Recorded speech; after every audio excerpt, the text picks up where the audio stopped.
Now, everybody likes free stuff, right? I like free stuff, you like free stuff. Do you like superheroes in games? I like superheroes in games. And I'm not fussy, I can play DC and Marvel, no problem. And that's why I'm currently playing Suicide Squad Deletes the Justice League Season 1 with the Joker, because I don't listen to the fucking internet. And while I wait for other superhero titles to develop, such as Blade, which is being published by Bethesda and made by Arcane, even though I don't believe that it is the correct studio to be working on Blade, that's just me personally, don't shoot the messenger, as well as Amy Hennig's upcoming Captain America 1943 Rise of Hydra with Black Panther, well, T'Challa's grandfather, and 2 other black protagonists. ESG score approved.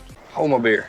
Now, according to them, the people that are making this game that I'm about to talk about, this game is absolutely free. But what that usually means is that the fact that the game is going to be full of microtransactions. Yes, the MTXs of the world. And when it comes to Disney or Marvel, I don't expect anything less. And you shouldn't either. This is Marvel's Overwatch clone. Now, I'm not going to be a Debbie Downer about the whole prospect of the game. I think from an artistic standpoint, they've done an incredible job here. The way the devs have captured the characters with their art style is brilliant and will be the core draw to that Marvel audience, that built-in audience that will keep coming back each time a new character gets released. My ultimate question is, will it have staying power though? I'm not a fan of Overwatch. I never played Overwatch. At least we forget what actually happened to Gundam Evolution. They tried to capture their fan base with the 6v6 and subsequently had to pull the plug just a year due to low player numbers. Not to mention that I've heard on the grapevine that Overwatch 2 isn't doing too well when it comes to player numbers.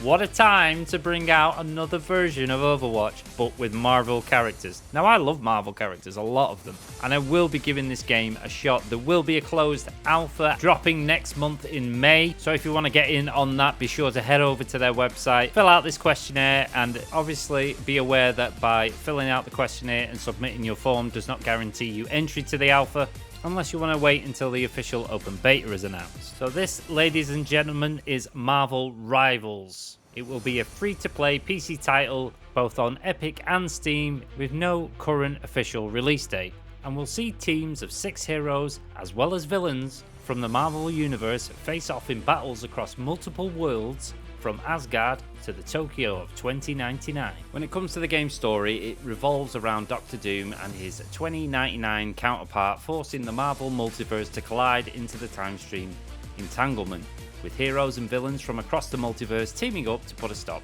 to the nefarious plans. Realistically, the plot's just an excuse to get all these superheroes and villains together in one place so you can fight each other. And like I stated before, you're likely already familiar with Blizzard's Overwatch, which is very similar. There are a few noticeable differences that should shake things up though in an interesting way. For starters, Marvel Rivals is played in third person rather than a first person point of view like in Overwatch. Also setting the titles apart are partially destructible environments, which should change the flow of battle so that each map plays out differently from match to match, and there are unique power and team up abilities for characters on the same team with close ties to each other like they do in the comics. As for the game's roster, Marvel has confirmed the following 18 characters will be playable from the start. That is Rocket, Groot, Doctor Strange, Black Panther, Iron Man, Spider-Man, Star-Lord, Scarlet Witch, Loki, Namor, Magneto, Magic, Storm, Penny Parker, Luna Snow, Hulk, Mantis, and the Punisher. Now, the Punisher is a surprise to me because I just didn't expect it. I just didn't expect it whatsoever. And if you want to know what I think about how the Punisher should come back, you can check out on the YouTube channel. There is a video on the Punisher and who I think should be developing the next Punisher single player game. But I'm interested to see how the Punisher plays in this. So it seems like they're trying to capitalize on obviously Overwatch players, the lack of player base, as well as that baked in audience that they already have within the Marvel space. And I believe from what I know that Marvel's Midnight Suns wasn't actually commercially successful for Marvel, but still managed to retain that built-in audience and is highly praised on Steam. It's sitting at very positive within the reviews. Now, the same could be said for Marvel Snap. Obviously, Marvel Snap is a free game. I know it's kind of, from what I'm seeing, it's praised. I'm not into card games, to be fair, but I am considering Marvel's Midnight Suns now that the price is right. So with these free-to-play games, they're trying to capitalize on your love of Marvel to get that bit of extra dough, as well as their premium titles such as like Spider-Man, the upcoming Wolverine.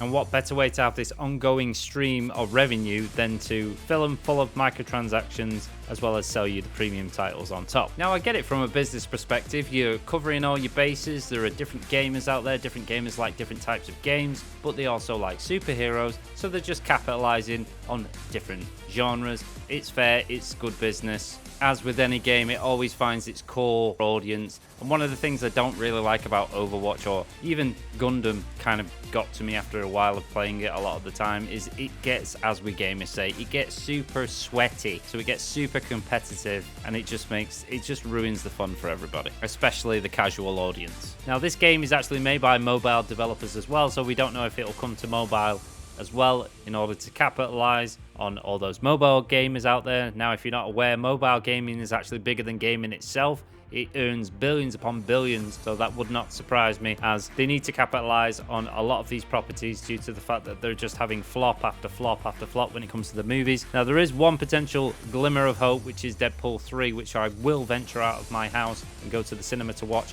but I believe this is just going to be a one-off, and everything will go back to the way Marvel films have been recently, which is fair to say disappointing since Endgame. But those are just my thoughts on the current situation with Marvel itself, its games, this game in particular. I think it looks fun. I'll try it out. What are your current thoughts about this upcoming PvP 6v6 Overwatch clone? Are you excited for it? Are you going to sign up for the closed alpha, or have you already signed up for the closed alpha? Or are you going to wait till the beta, the open beta, and try it out then? Or are you just going to give it a miss? Let me know down below. Always love to hear what you think. If you think I've missed something, be sure to let me know as well. If you have any further questions, also feel free to ask the questions in the comments section. Currently, the game is only set to release on the PC platform. I don't know what's happening with the consoles. Maybe it's just a test bed to try it out for PCs to see if it's actually popular before they want to expand into the console. Or maybe they just want to go straight into the mobile market. Who's to know? But I'll update once I hear anything regarding consoles. As always, I'll leave a link in the description below so you can check out the website and sign up if you want to sign up. And I'll leave a link to the video itself. It's very short, so there was a lot of duplicating of the footage here. I do apologize, but Marvel just doesn't give me enough footage. If you did like the video, be sure to smash a like on it. It really helps out the channel as we continue to grow the YouTube. If you want to support the channel even further, the best way of doing that is by subscribing. You'll find my social links down below if you want to follow me on those spaces and support me there. Hit that notification bell, and as always, have a wonderful day. I'll see you next time.